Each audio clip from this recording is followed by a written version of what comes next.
E aí eu trouxe um exemplinho de uma célula animal e uma célula vegetal para vocês, tá?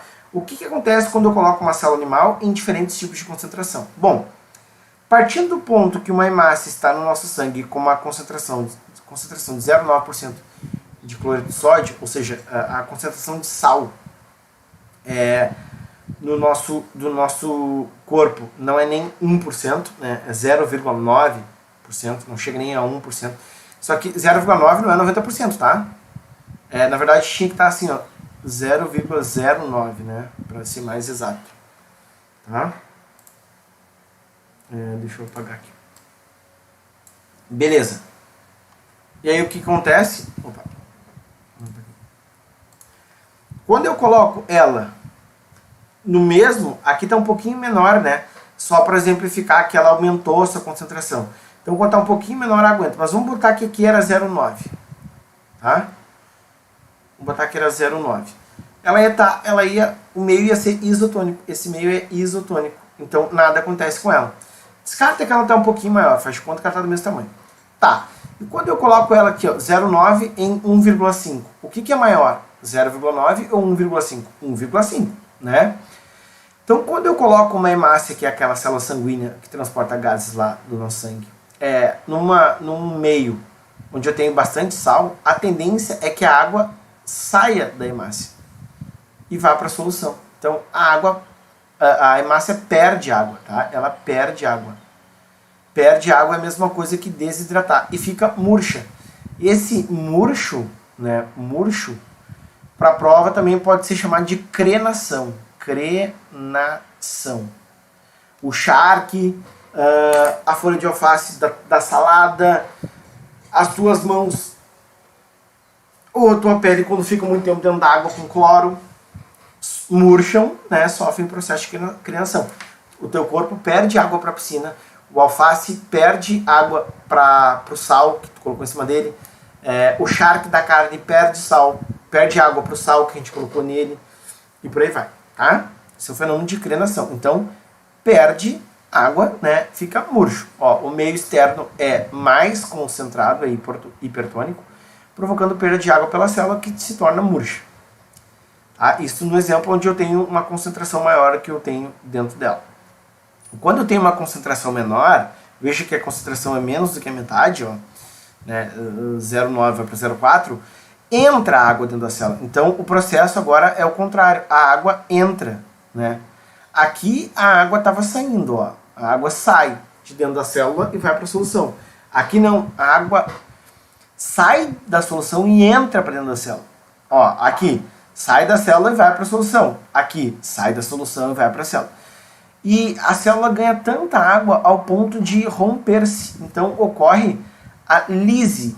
Como é de uma célula sanguínea, a gente diz que ocorre a hemólise, tá? Então vai ocorrer a hemólise de uma célula sanguínea, ou tem um outro nomezinho, plasmólise de uma célula sanguínea. Então o meio externo, que tem pouco sal, provoca a entrada excessiva de água para dentro da célula, que tem muito sal, que se rompe, causando a lise, tá? Então veja que em células animais a gente consegue reduzir tanto o volume ao ponto de ficar bem murchinha e também consegue aumentar tanto o volume ao ponto de estourar. Em células vegetais isso não é possível. Não é que não é possível, é que com essas pequenas variações, a parede celular faz com que a célula não sofra grandes deformidades. O que vai, na verdade, se deformar é o vacúolo, tá? É o vacúolo que se deforma. Então percebe que aqui tem uma célula vegetal com volume normal. Geralmente a prova não traz a concentração dessa célula. E a célula vegetal está numa concentração de X% de sal. Ela não traz, ela só mostra, tá? Mas é uma concentração um pouquinho maior que a concentração sanguínea, se não me engano é 1,3, tá? De sal. Então, e aí pergunto para vocês o que acontece quando a gente coloca uma concentração maior ou menor, né? Então olha só, aqui eu tenho bastante água. Preste atenção no que acontece com o vacúolo. Aqui, ó, nem tá aparecendo o vacúolo. Não, isso aqui, essa figura está errada. Isso aqui não é o vacúolo, tá? Isso aqui é o citoplasma que está se descolando da parede. Mas o vacúolo, deixa eu desenhar ele aqui para vocês. O vacúolo estaria aqui assim, ó. Vou desenhar uma bolsinha azul, ó. Ele está aqui, tá? Ó, então olha o tamanho que ele era e olha o tamanho que ele tá. Ele diminuiu.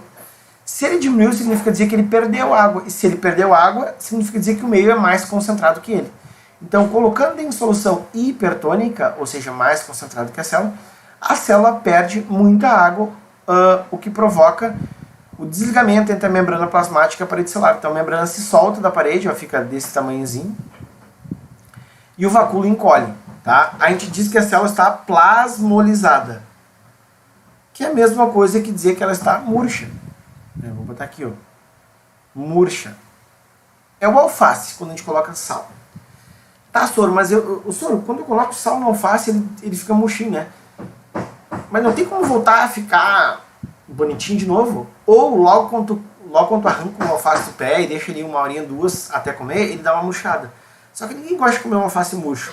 Então o que as pessoas fazem às vezes, né, ou com flores, isso também funciona, é colocar de novo aquilo em água. Porque daí colocando de novo aquilo em água, o volume volta a ser o que era antes. Ó, eu tinha esse volume, diminuiu e eu coloquei em água de novo e voltou a ser o que era antes, né? Talvez tenha até voltado a ser um pouquinho maior.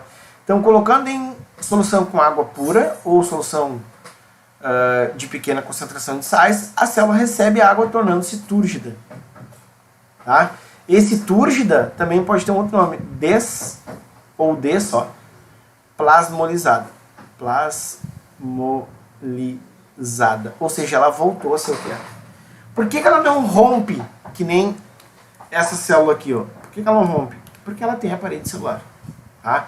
Claro que dependendo do meio, dependendo do que a gente faça, a força da parede celular não é tão resistente assim, né? E a célula vegetal poderia romper. Mas, simplesmente com a passagem de água de um lado para o outro, essa força não é tão intensa assim ao ponto de ela se romper, tá bom?